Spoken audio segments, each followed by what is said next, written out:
Good morning, everybody. Welcome to Will It Crime podcast, where each week one of us picks a random topic and finds out if there's a crime. This week, I'm actually gonna keep the topic to myself till towards the end. It's gonna be a little secret surprise. Today's case is on Charles Ng and Leonard Lake, and some of it is known as the Miranda murders. That will become clear later on. Anyway, I'm gonna start off with a warning. This story contains sensitive and graphic details that may be disturbing to some listeners. Trigger warnings will be listed in the description. Listener discretion is advised. This is a rough case. So we're gonna start off with kind of just going on a description of the people that are involved. We're going to start off with Leonard Lake. He was born in San Francisco. At age 6, his parents separated, and so he and his siblings ended up going to live with their grandmother.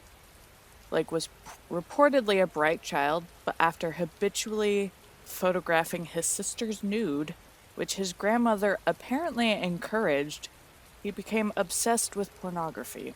What the fuck? Yeah, this, as I said, this is a rough case, and it just starts out rough. Jesus Christ. It starts off strong, and it just keeps going from there. Oh, buddy. So he collected mice and would kill them by dissolving them in acid. Oh, good lord. He would later use this method to dispose of his human victims. Oh, fuck. Okay. He joined the Marines, and during this time he was diagnosed with schizoid personality disorder, which is a tendency toward a solitary or sheltered lifestyle, secretiveness, emotional coldness, detachment, and apathy. There's a lot more involved with that one, but no. If anybody's interested, they can look it up themselves. In 1975, he was briefly married when he stayed in a hippie commune, but the marriage quickly dissolved when she discovered him making and starring in pornographic videos, which I don't blame her. I'm good. For the next 8 years, he lived in Greenfield Ranch, which I believe is somewhere in California in that area. Mm-hmm. Kind of a back-to-the-land settlement. Interesting. Where he met his second wife, who joined in on his fantasies and appeared in many of his videos. I guess, there's somebody for everybody, I guess. Well, I gotta say, it depends on, Yeah. Because, if it's two consenting adults, then great. But, if he's cheating on, say, the first wife, he's, going outside of the marriage to record, or he's recording her without her consent. Right. Then, that could be an issue. But it's another thing to be oh, it's the two of us in a consenting relationship. We both consent to having these videos out in the world. Yeah. Yada, yada. Because, do what you will. And it's one thing to, just make videos and, like you said, everybody's consenting and it's all good. Mm-hmm. I don't know the details about those specific videos on if everybody was consenting or not. Yeah, well, considering just the little brief snippet that we have of his childhood, yikes. And it gets worse. It just gets worse. But yeah, I'm just gonna leave it out there that she was kind of a ride or die sort of thing, in a way. And we'll get more on that later on. Apparently he had a growing fear of nuclear holocaust. Very much like a prep for the worst sort of thing. He started building a bunker on the property until the property owner was just like, hey, no, you can't do that, and put a stop to it. And he was just like, no, this is my property. Can't be building these bunkers. Right. Oh, yeah. So he was on somebody else's ranch, and he's just like, I'm gonna just... Yeah. This wasn't even his property. He was on somebody else's property. Wow. Building bunkers and shit. Yeah. No. Start this case off strong. Mm-hmm. And next we're going to go on talk about Charles Ng. He was born in Hong Kong, son of a wealthy executive. His father was very strict and unfortunately abused Ng as a child. which is very unfortunate. As a teenager, he was described as a troubled loner and was expelled from several schools. After his arrest for shoplifting at age 15, he went, at his father's insistence, to Bentham Grammar School, a boarding school in North Yorkshire, England. Not long after arriving, Ing was expelled for stealing from other students and returned to Hong Kong. Later, he moved to the US on a student visa and studied biology at the College of Notre Dame in Belmont, California, and dropped out after one semester. So, that's cool. Yeah. Soon after, he was involved in a hit and run, and to avoid prosecution, he joined the Marines, which I feel like is a strange way to run away from things, but I mean, okay, to each their own, I guess. Yeah, I guess. I mean, to be fair, like, depending on when this is 1980s. I don't think we had a big war around that time, because Vietnam War was before that, right? Vietnam was before that, yeah. Yeah, so, like, generally speaking, the military people, they get stationed places, but they don't generally have to fight very many things. So, yeah, especially if we're in between wars and we're not sticking our nose into things. So, yeah, that's a big if. yeah, so he probably was just like, it's a cushy lifestyle that you don't have to do anything, and then everything gets paid for. So, yeah. And, like, he joined with false documents anyway, so, like, nobody really knew who he really was, and therefore his past stealing shenanigans. But yeah, he did enter with false documentation stating that he was born in Bloomington, Indiana. interesting. In less than a year, he was arrested by military police for stealing $11,000 worth of automatic weapons. Good lord. He has a problem with stealing. Yeah, no, that's interesting. Yeah, I did notice that. Yeah, no, definitely not obvious at all. And boy, will it come back to bite him in the ass real hard later. In 1980, he escaped custody and fled to California, where he met Lake. Great duo there. Yeah, because, like, obviously, Lake is seemingly more the violent type, just going by his childhood. Yeah. But, like, Charles, I kind of related a little bit to Charles before the stealing part. Yeah. Because, like, I got kicked out of kindergarten, I think, for being a troublemaker. Oh, really? Yeah. I didn't know about this. Yeah, one specific instance I remember is I kicked a child in the face while on the monkey bars. That would do it. He was in my way, and he wouldn't move. So, Fair. but obviously I learned my lesson. And Yeah. so, being troubled as a child doesn't exactly go on to the rest of your life. Yeah, like, I feel like his childhood, compared to Lake, is fairly normal. Yeah. He definitely has a penchant for stealing, and that's its own issue. Yeah. That's the thing that, like, just other than the stealing, it seems like it's a relatively normal childhood. Like, Yeah. I wonder if there's like a AA for stealing or something. But that would be interesting to look into. yeah, because it's almost like a kleptomania thing. Yeah, it definitely is. And I feel like with his background and Lake's background, I think Lake was definitely the leader of their little group. Yeah. And kind of, he was not a great influence on Charles Ing. We'll just go with that. Yeah. It was not good at all. Ooh, buddy. All right. Okay. So, early in their friendship, in 1982, federal authorities raided the mobile home that Ing and Lake shared, seizing a large stash of illegal weapons and explosives. What? Yep. That whole kleptomania coming to light Yeah. over and over again. You'll see a trend here. Anyway, Lake was released on bond, but he jumped bail and hid at a remote cabin owned by his wife, Claralyn Ballas. I'll be honest, I'm terrible at names, and I apologize if I butcher any of these names. I mean, judging by the way it's spelled, I think you did the best you could.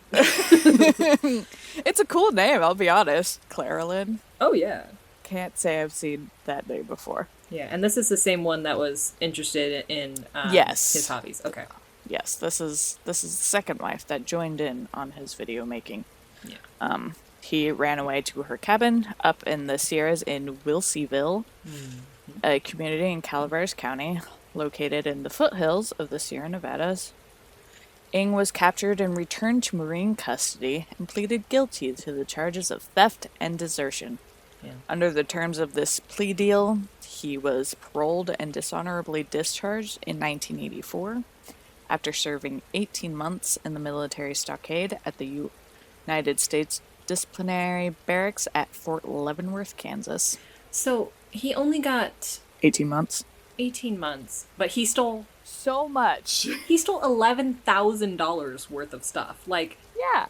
And they found him with illegal weapons and explosives. yeah, that too. Like, I wonder if that's what he stole from. No, he wouldn't have, because he got caught the first time and then Yeah, escaped. he got caught the first time, so I don't know where these ones came from. So this is a whole separate armory that he's That's what I'm put guessing. together. Good lord. I don't know where it came from. Oh my god. Okay. But, yeah. And, like, the fact that he escaped the first time, and so, Yeah. like, why did he not get more? Yeah. Well, I mean, what was he planning to use it for? Is the question. Was he just like, I don't know. this is my dragon hoard that I just sit on? Or Maybe? I don't know. Nothing. I couldn't find anything about, like, the use of. Like, there were some, like, gun usage, but, Right. like, I feel like regular firearms, you don't need explosives. Oh, shit. Yeah. Yeah. Unless you really want to have a body count. Good lord. Yeah. It could have just been his klepto and then Lake and his paranoia of nuclear fallout and, like, you know, that preparedness sort of thing. Yeah. Yeah. No, that makes more sense. Yeah. So it could have just been that. But yeah, he was arrested again for it. Rightfully so. Big shocker there. Yeah. The beginning of 1984 was not a fun time. No. Yeah. After Ng's release, he rejoined Lake at his cabin. At this point, Lake had divorced his wife, but they were still on good terms. Interesting. Still living on her property. Yeah. Like, they may not have been, like, in love and married and stuff, but they were still, like, very attached and, you know, like that whole ride or die sort of deal. Interesting. Because, I mean, like, my dad lives on his ex-wife's property. Not my mom, but my sister's Right. mom's. So it's not entirely uncommon to just Right. be, like, cordial and just be like, here's Like, a place you to can live. still be friendly with somebody you were previously in a relationship with, just like the relationship isn't really a thing anymore. Like, that's Yeah. perfectly normal. So, Yeah. It's just really interesting that he's such a violent person and he managed to still be, like, yeah. good with his wife. But, yeah. And, you know, it gets crazier. Because next to the cabin, Lake had built a structure described as his dungeon in his many diaries. I think it's just one diary, it's just a chunky diary. It was like 200-something pages of describing everything he's done. It's bad. It is believed that by the time Ng rejoined Lake, Lake had already killed his brother Donald. He lured him to the property, then shot him in his sleep, along with his friend Charles Gunner, in 1983. Gunner's body was found in 1998. Okay, so he kills Charles in 1983. 1984 is when Charles gets... Wait, no. Ng, because Yeah, there's two Charles, of course. And 1984 is when Ng gets captured and arrested, basically. So, I think he got arrested before. 84 is when he got back. Oh, When okay. he got out. Yeah, And okay. he rejoined Lake at the cabin. Okay, so Ng for sure was not involved with either. Correct. Because he was in jail. I believe Lake has a much higher kill count than Ng does. Well, yeah, that makes sense. I was gonna put the list in here, but I'm like, We'll get to that part. yeah, we'll get there. But anyway, it's so sad because, like, Gunner's body was found so much later. Like, 15 years. 15 years, yeah. Good lord. But honestly, I'm not surprised it took that long to find the body. Well, I'm surprised he didn't dissolve it like he was. Because he clearly knew how to do it. Well, yeah. But we'll get to another part on why I'm not surprised it took a while to find his specific body. We'll just go with that. Oh, okay, great. Yeah. Over the next year, Lake and Ing began a pattern of kidnapping and murdering of men, women, and children. Ugh. According to court records, they killed the men and infants immediately, whereas they subjected women to a period of enslavement, rape, and torture before killing them. Good lord. Some of these are videotaped. No. Yeah. Oh, fuck. And I was gonna try to find pictures of them to put on here earlier, and I found pictures of the videos, and I am a little scarred for life now. Yeah, no. That's not what I signed up for Yeah. at 8 o'clock this morning. So, just be aware if you're looking these people up, you might find some things you don't want to see. Do not go to any images or videos for these guys. Yeah, and there's just a lot of movies that have been made about these two over the years. They always dramatize that kind of shit, which is They really do. disgusting. And this is why people fantasize about serial killers and shit like this. Yeah. And it's disturbing. It's like, it's one thing to be interested in crime and true crime, as we clearly are. Right. Just another to be, like, obsessed and fantasizing and, like, almost fetishizing it Ugh, yeah. in a way. Yeah. Because people certainly do, and it's disturbing as all hell. Yeah. Ugh. Yeah. But, so Lake would also lure men to the compound with promises of work, but would instead rob and murder them. After which, Lake stole their identities. Yeah. He would kill them by shooting them and either bury their bodies in shallow graves or burn them and scatter their bones. Police found over 40 pounds of burned, crushed bone fragments scattered around the Wilseyville property. Okay, so like, considering they're burned, it wouldn't, you wouldn't have to account for muscle mass or fat because that would have burned away. So it's mostly just bone that's left Bone. over. So 40 pounds of bones, Yep. basically. Ooh, which could be like a good amount Yep. of people. The math is done later. Ooh, okay. The downfall.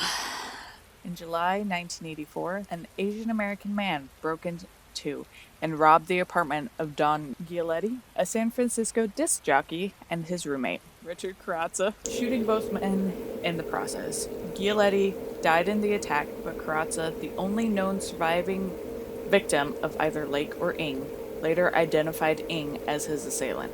Soon afterward, Ing managed to get a job at a Bay Area moving company.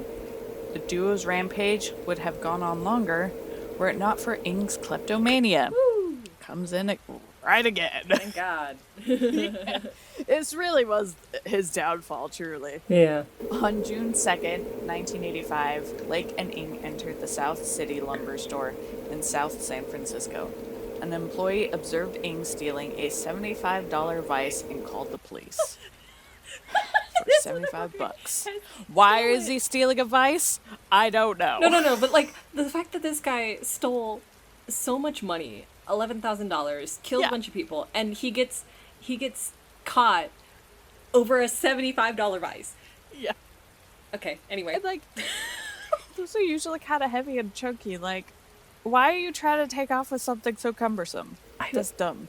It's Dumb. Dumb. But when confronted by the employee, Ing tossed the vise into the trunk of a 1980 Honda Prelude in the parking lot, then fled on foot. The police arrived minutes later. An officer looked into the car's trunk and saw the stolen vise along with a .22 caliber pistol, equipped with an illegal silencer. Yep. Wait. Please tell me that this was the 1980 Honda Prelude was their car. Because I swear to God. Oh, we'll get to it. We'll get to it. It's worse than that. Lake asserted there was a misunderstanding that he had paid for the vice. He was arrested for possessing the illegally modified weapon. Okay, anyway. Yep. Oh my God. Officer Officer noticed that Lake did not match his ID, which turned out to be the ID of Robin Scott Stapley, a San Diego man who went missing several weeks earlier. Yeah. The Honda was registered to Paul Costner, who disappeared from San Francisco on November 2nd, 1984, after leaving his apartment to show the car to someone interested in purchasing it. Okay, so they're dumber than I thought. Awesome. Oh yeah, they're real dumb. Okay, great. Big Fantastic. dum-dums. I love how murderers are so dumb. It's my favorite But it thing because gets then they get caught worse. real quick. It's amazing. It gets worse. Because the license plate on the car was registered to another missing person, Y'all. Lonnie Bond. Oh my God. So his ID was somebody else's. The car was somebody else's. The license plate on the car was somebody else's. Okay, so these dumbasses are now linked to at least 3 missing people. At least. Yeah. Oh my God. While in custody, Lake admitted his real identity and that of his accomplice, Ing. He then asked for a pencil, a piece of paper, and a glass of water. Left alone in an interrogation room, Lake wrote a note to his ex-wife, then swallowed a cyanide capsule he had hidden in his jacket. Lake was rushed to the nearby Kaiser Hospital. He was pronounced dead on June 6th. See, now, I would have thought Ing would have been the coward, but, like, that was the real coward's way out. Yeah, it really was. But also, at least he's not out and just still terrorizing people. True, true. I mean, because God knows, the justice system is real funny with how much evidence it needs to convict people, so who knows if they would have actually been able to catch him on everything. Honestly. I mean, granted, with what they find on the property, it wouldn't take much to incriminate both of them on everything. Oh, good, okay. So, upon further examination of the Honda Prelude, investigators found a bullet hole in the car's roof, along with blood spatter, a stun gun, and several unspent bullets. Under a passenger seat, a utility bill was found in the name of Lake's ex-wife, with the Wilseyville address. On June 4th, San Francisco police detectives and Calaveras County Sheriff's investigators searched the Wilseyville cabin with Balla's permission. In one of the bedrooms, they discovered video equipment belonging to Harvey Dubbs, who had vanished from his San Francisco apartment along with his wife Deborah and their infant son Sean in July 1984. Oh my God. Okay, so do you think that the ex-wife knew about the whole thing? She had to have. To be living on the same property, I mean, and just, I think she totally knew what was going on. but she let them search the property. Yeah, Well, I guess she could have been like, it could have been to save her own skin. yeah, to be like, oh, I didn't know anything about this, so I'm gonna look innocent by letting them search the property. Yeah. But I have a feeling she knew, or at least had an idea that something wasn't right. But that's, let's see, 3 more missing persons in his list of missing persons. Yeah, so now it's up to at That least he's tied to at least 6. Yeah. Investigators also found vehicles belonging to Bond and Stapley parked on the property. Bond had rented a house just 50 yards from Lake's cabin with his girlfriend Brenda O'Connor and their infant son. So let's add 2 more. Stapley, a friend of Bond's, had also been staying at the house. Detectives found the house empty and the rent unpaid for several months. In a makeshift burial site nearby, police unearthed roughly 45 pounds of burned and crushed human bone fragments, corresponding to a minimum of 11 bodies. Good Lord. They also found a hand-drawn treasure map, Quote unquote. leading them to 2 buried 5-gallon buckets. One contained envelopes with names and victims' identifications, suggesting that the total number of victims might have been as high as 25. In the other bucket were Lake's handwritten journals for the years 1983 and 1984, and 2 videotapes documenting the torture of 2 of their victims. So, they have burnt at least 11 bodies. At least. And the ones that we know of 8 people so far, like their names. So then 25 minus 11 is 14. So 14 bodies missing for sure. Yeah. Oh my god. It's rough. Yeah. So we were talking about the downfall and how the police have made it out to the property and started looking into everything, finding lots of bones, lots of just evidence of multiple people, and along with the handwritten journals and the 2 videotapes, which I know are probably out there, but I highly recommend don't go hunting for them, please. Yeah, not unless you want to be scarred. Save yourself the sanity. Don't look at those. Because I've seen excerpts of the audio that will live in my head and haunt me forever. Yeah. Especially knowing that it was real. God. It is. Yeah. Oh, it's rough. Anyway, continuing on. On to the next part of this dumpster fire. After fleeing the lumber yard, Ing arrived at Baliz's residence and told her that he had to leave town immediately. Baliz drove him to San Francisco International Airport, where he boarded a flight to Chicago using the alias Mike Kimoto. A friend of Ing drove from Chicago to Detroit and across the border into Canada. Okay, so she aided and abetted because, like, Yes. you don't, like, when somebody says, I need to leave town immediately, you don't. Oh, yeah. She was aware. She had to have been. Anyway, I told you last week that Canada would come into picture. And here we are. We're in Canada now. He eventually settled in Calgary, Alberta, where he lived undetected in a lean-to in Fish Creek Provincial Park, until he was arrested by the Calgary Police Service on July 6, 1985, after shooting security guard Sean Doyle in the hand while resisting arrest for stealing a can of salmon. Bro. From the Hudson's Bay department store. Bro! Come on! So once again, his thievery comes to bite him in the ass real fucking hard.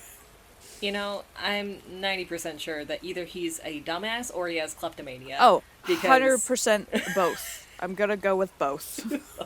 Yeah, it could definitely be both. Because, yeah. Anyway, he was charged and in December 1985 convicted of shoplifting, assault with a weapon, and possession of a concealed firearm, and was sentenced to 4.5 years in prison. After serving his sentence, he remained incarcerated, pending an extradition request from California authorities. So, yeah, obviously the Californian people were like, hey... California's like, give him back. We want him back. He needs to pay for his deeds. Yeah, you got something we want. Yeah, it's like, give. Little grabby hands, give.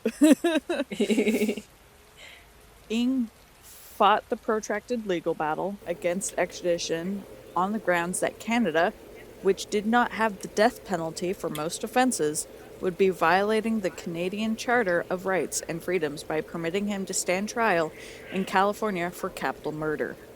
A habeas corpus petition and an Alberta Court of Appeal were both denied. I hate that wording. I know, like, Alberta Court of Appeal is its own thing, and then the appeal. But it's like appeal. The appeal of the Alberta Court of Appeal. Yeah. Were both denied. On September 26, 1991, the Supreme Court of Canada ruled by a vote of 4-3 against him.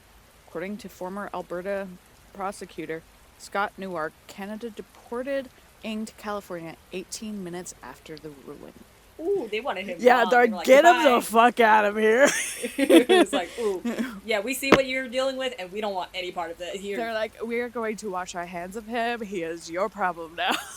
Yeah. Goodbye. Yeah. So before we move on, which I'm sure is going to have like the evidence portion and all that sort of jazz, but it's interesting because it doesn't feel like Ing is very entrenched in the murders, because it feels like Lake was the one that knew most of the thing and has the violent history and all that sort of stuff. Yeah. But it feels like they were buddies, and he probably obviously knew what was happening if he wasn't involved. But like, I'm assuming that there's evidence to prove that he was involved in the entire thing. Yes. So we'll actually talk about that in a minute, of how like Ing was involved, but he pled that we'll just get into the case and we can see. But yeah, I think Lake was definitely the main perpetrator, and as I said before, he was a very bad influence on Ing. Right, yeah. 100%. But Ing also is not innocent in any of this. Oh, okay. Though he may try to pull those cards and stuff. Yeah. So, the trial. In Calaveras County, Ing was indicted on 12 counts of first-degree murder. After a change of venue to Orange County, he initiated a protracted series of pre-trial motions. He sued the state over his temporary detainment at Folsom Prison, where he was caught hiding maps, fake IDs, and other escape paraphernalia, and filed challenges against 4 of the judges assigned to his case. Okay, so he is an actual dumbass. Oh, yeah, 100%. Absolutely. Jesus Christ. There's no denying that point. He logged a long series of complaints regarding the strength of his eyeglasses, the temperature of his food, and his right to practice origami in his jail cell. I think he was trying to just prolong things as much as he could. Yeah. So he's an annoying idiot. Yeah. Yes.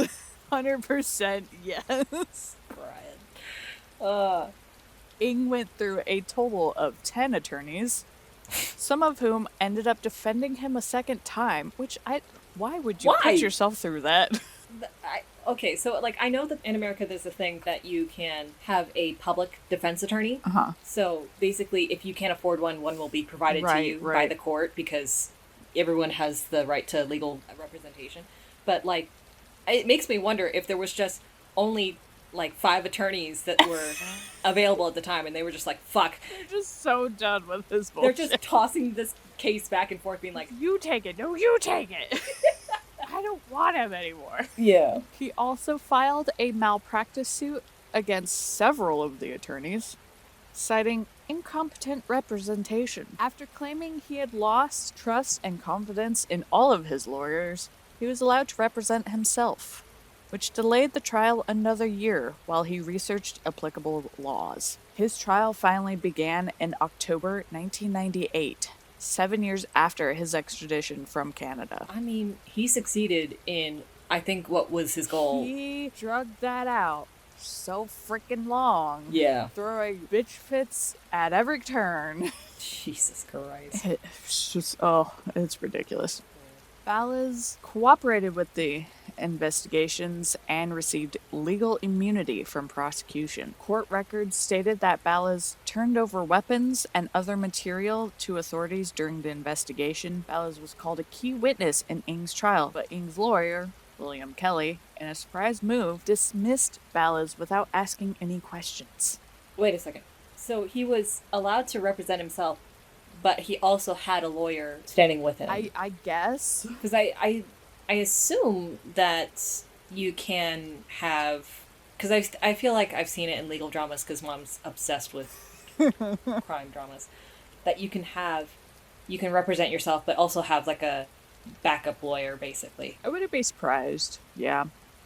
And they also just didn't ask her any questions? No. They just dismissed her. I think because she probably would have been way too incriminating. Yeah, probably. Ballas was expected to shed light on what happened inside the mountain cabin that her parents owned. Kelly later declined to explain his actions. Yeah, I think she would have been way too incriminating, and so they're Yeah. like, just don't even talk to her. Don't, please. We're not gonna do it. It's like, dude, He was like to his lawyer, like, yeah, let's just don't this main don't talk witness, to her. let's not talk to her. It's like, guys, come on. You're just digging your hole even deeper. Yeah. Despite the video evidence and information in Lake's voluminous diaries, like you said, he wrote everything down. He documented so much shit in those diaries and then had them in the buckets that the police found. Yikes. Ing maintained that he was merely an observer and that Lake planned and committed all the kidnappings, rapes, and murders unassisted. He further maintained that he was dependent upon Lake for direction, that the abuse he suffered at the hands of his father was a mitigating factor, and that his good behavior behind bars showed that he should be imprisoned for life rather than executed. Okay, so no, we did rewind. One, he looked upon Lake for direction. Yeah. What direction, honey? Like, where are you going? Telling him how to fucking murder people, I guess? Yeah, but like, I don't know. That's a dumb argument. Yeah, no. He's basically playing the hand of, I didn't know what I was doing. Lake told me to do everything. Lake's the mastermind. But Lake can't get sentenced for anything because he's dead. Yeah, well, like, and he's saying that he only observed. Yeah.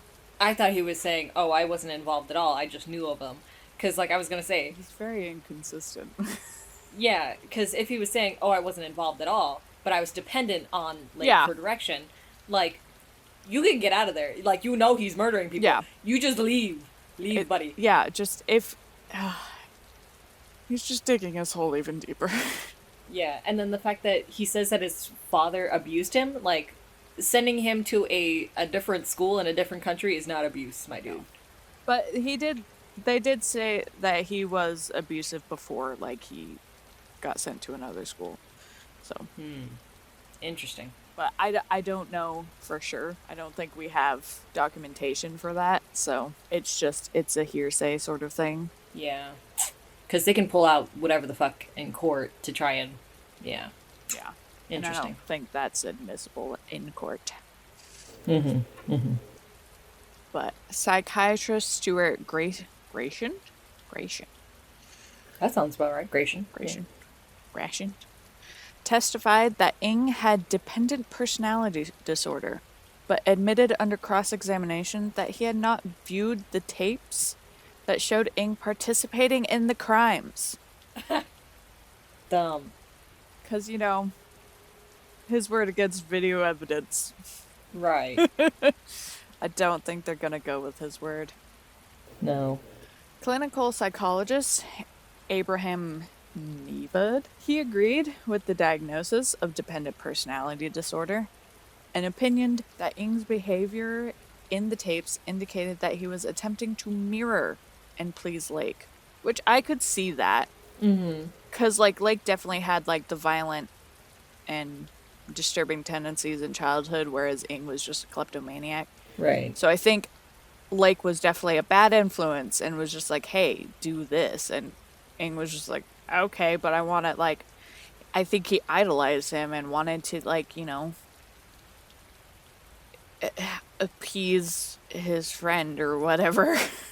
Yeah. He wanted to be like him. Yes. But don't be like people like that. Yeah. Don't do that. Yeah. But yeah. 4 correctional officers, 2 sheriff's deputies, a prison library employee, and a prison counselor all testified that Ing was a model prisoner. Okay, sure. 4 former Marines who had known Ing while serving in the Marine Corps testified that he was quiet and well behaved. Other than the $11,000 of guns he stole. Oh, other than the massive theft. Yeah. That happened Okay. very early on in his career. Yeah, interesting. Ing's parents testified about his troubled childhood and expressed remorse for their son's actions. Okay, wait a second. Ing's parents were there at the trial. Apparently. I if I was a prosecutor, I would have, interrogated the shit out of the parents and been like, hey, so they said that you abused them. Did you? So y'all want to answer to that? Yeah. Yeah. For sure. I don't know if they would have really gone into that if the trial was for, the current issues. But Yeah. it would definitely be, if you had access to the parents, talk to the parents. Yeah. Because they'd probably have more insight than Yeah. everybody else, it seems. Yeah, because I'm thinking, like, it's lessening his defense of, oh, I'm just a poor little old baby that had to follow everybody else's I thing. just gotta follow what's told. Yeah. It would show him as a liar. Yeah. And that would make less of his stuff believable. Anyway. Moving on. Ng insisted on taking the stand in his own defense, which allowed prosecutors to introduce additional evidence that helped define Ng's role in all aspects of the crimes. One significant item was a photo of Ng in his prison cell with cartoons he had sketched of his victims hanging on the wall behind him. Okay. I said it before, but I'm going to say it again. He's a dumbass. Yeah. Yeah, no. There's definitely something other than kleptomania going on in this man's mind. Yeah, dumbassery. Anyway. Because, I mean, obviously. But there is no way an innocent person would do that. Or someone who is not willing or just following along with something he's being told.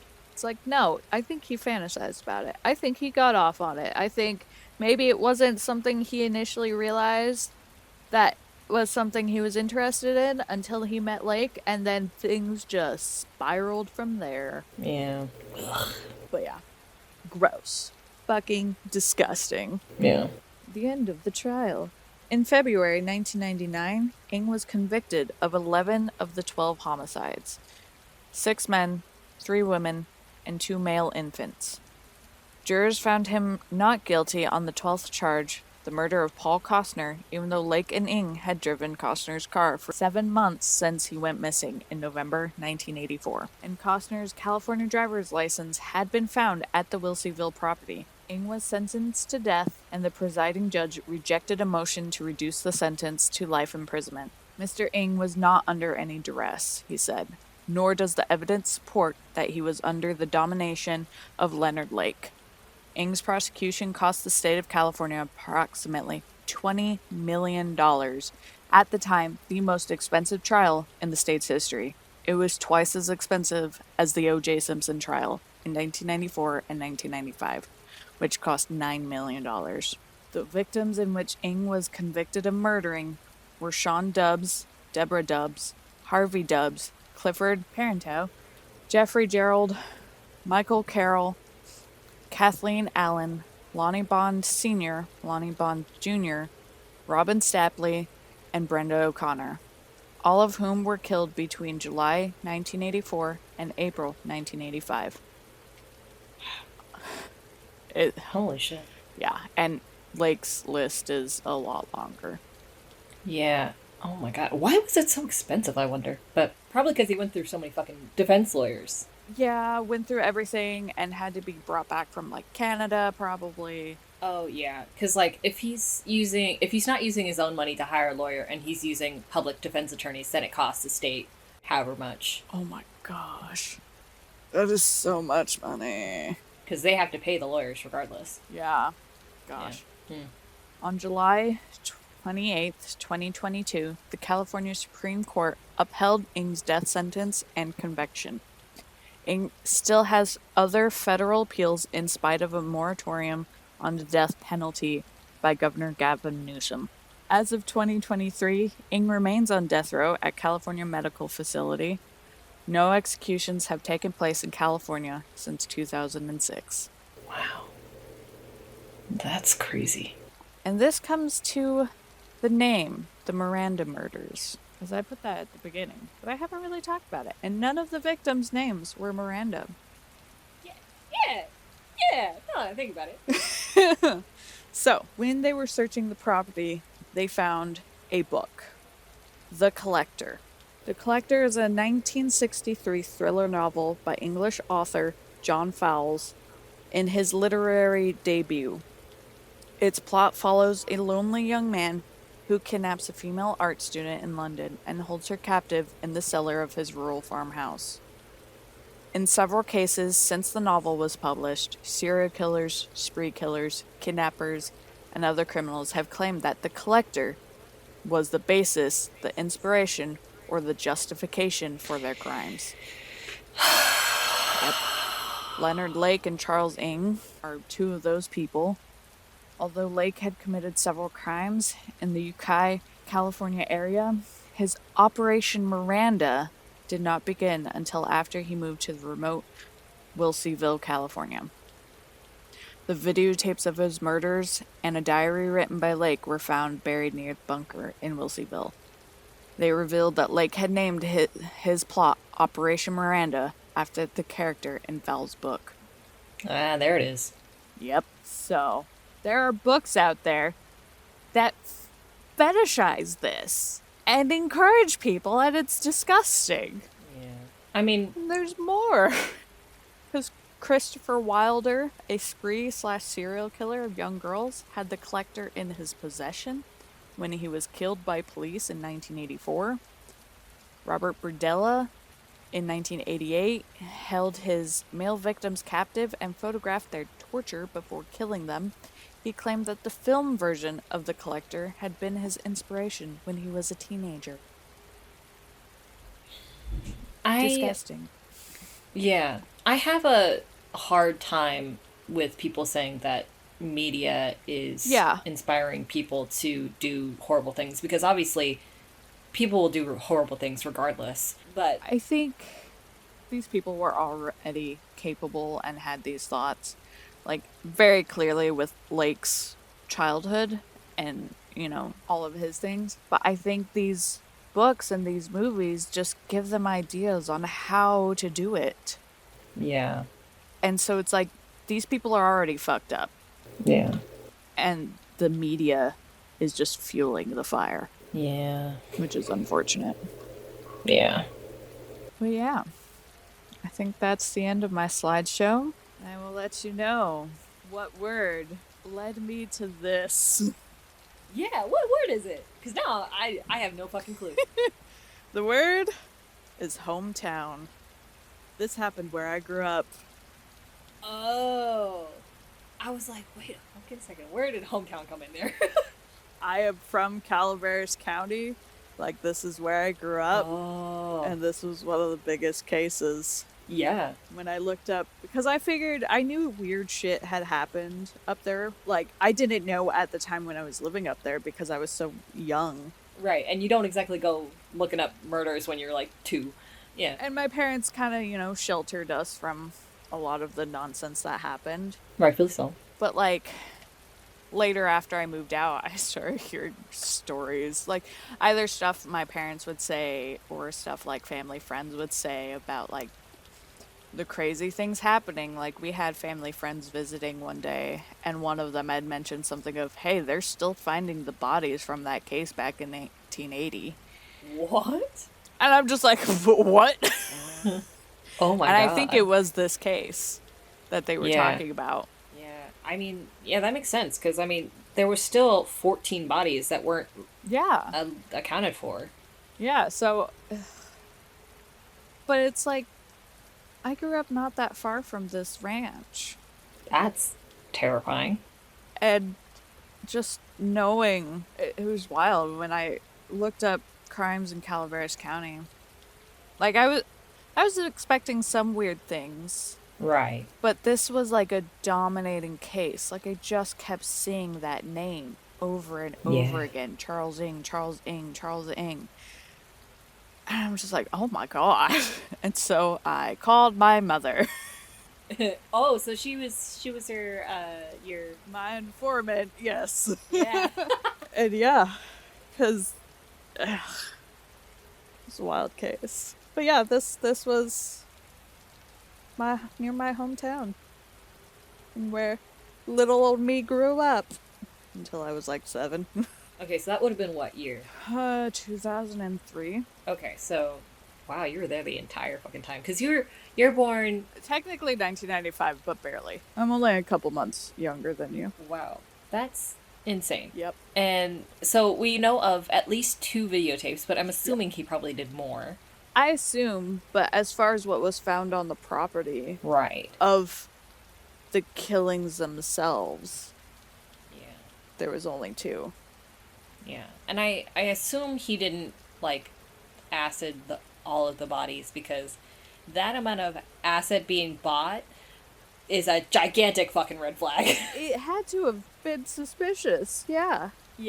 So he probably did it for, like, a good amount of the bodies, and then he was like, I'm... It's like, this is expensive, and like... And everybody's looking at me weird. Yeah. And like, up there, it's a very tiny town. Everybody knows everybody. Yeah, you can't get away with buying 12 gallons of acid and be like, yeah, this is just to, like, clean my car. That's, What are you doing with all that acid? Yeah. Yeah, it was a wild time. Yeah, Jesus. But yeah, that was the case of Charles Ng and Leonard Lake. Man, it's so funny. Leonard Lake did a good amount of this shit, and then was like, hey, you can handle the rest. He just noped out of the whole situation. Yeah. He hard noped out. Yeah. Yeah.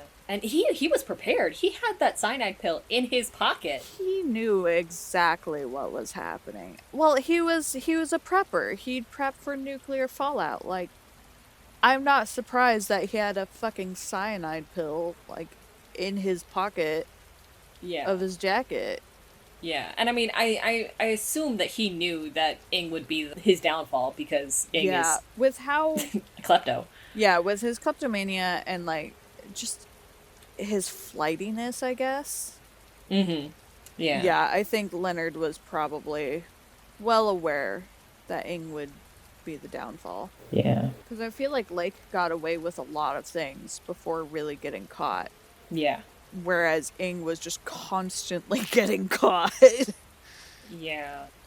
Yeah, because, oh my god, I don't think Leonard got really charged with anything. No, because he killed himself before he did. He killed himself in the initial interrogation before anything else happened.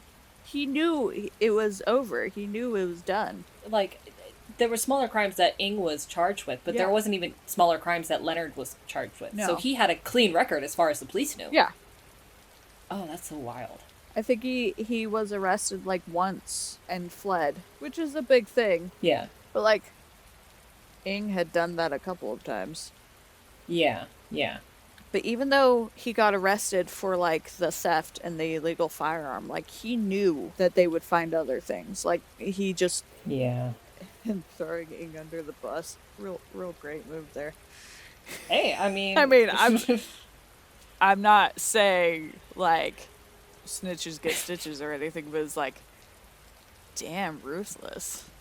Yeah, I mean, like, if you're gonna go down, you might as well take somebody down with you. Bang.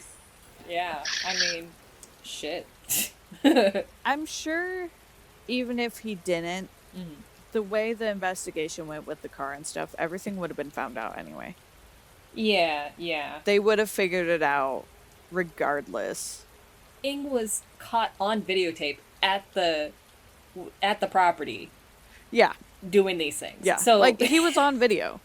They were both on video, and that video is rough. Yeah, don't look it up. Do not do it. Usually I'm like, hey, look up the things. This one, don't do it. Save yourself. Yeah. Don't look anything up. Even if you're looking up pictures of them, like these pictures of the videos will come up, which I learned this morning.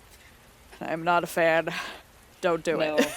Yeah. I'm assuming your sources, they don't have all the picture details. No. Because we'll link the sources in the description. Yeah, no, there wasn't much, like, picture details or anything.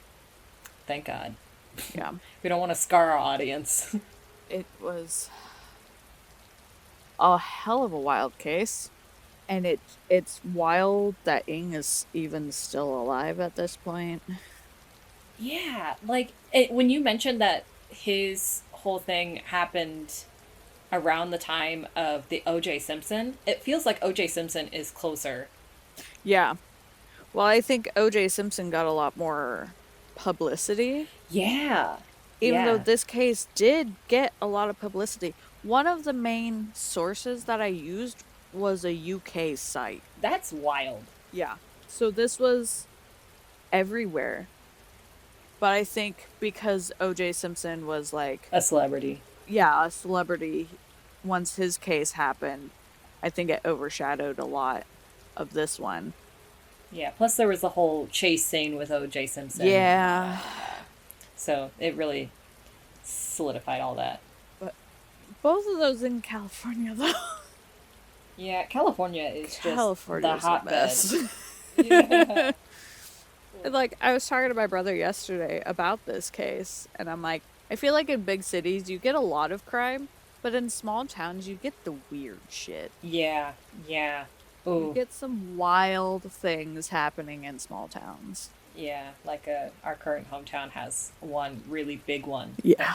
Well, there's two really big ones, of course. Yeah. There's one specifically here, and then there's one in the next town over that's really big that went, like, viral.